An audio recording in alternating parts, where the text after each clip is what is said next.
Bumuho sa Nagtaan flyover ang kargang putik na isang dump truck. At live mula sa Maynila, may unang balita si James Agustin. James, kumusta na lagay ng trapiko sa Nagtahan? Igang, good morning. Hanggang sa mga oras sa ito ay usad pagong pa rin yung mga motorista na approaching dito sa northbound lane na Nagtahan flyover sa lungsod ng Maynila.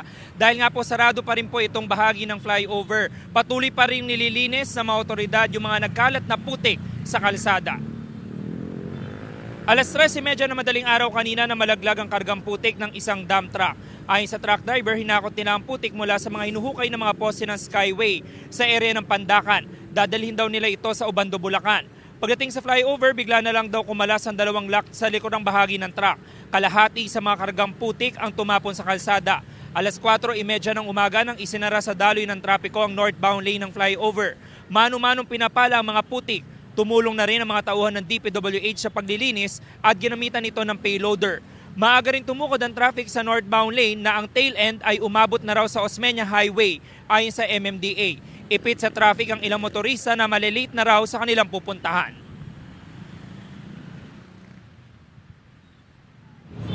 Mabilis po yung takbo ko kasi nakabuelo po ako galing dun sa kabilang tulay.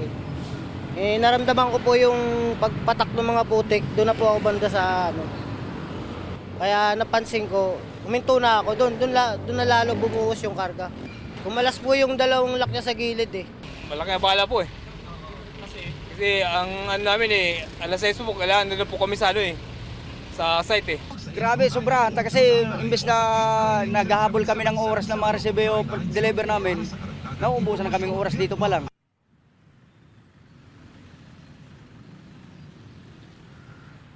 Samantala, Igan, ayan na po yung nakikita natin ngayon na paglilinis sa mga tauhan ng DPWH. Huling part na po yan nung clearing operations dahil yun na yung bahagi na kung saan huminto yung dump truck kanina.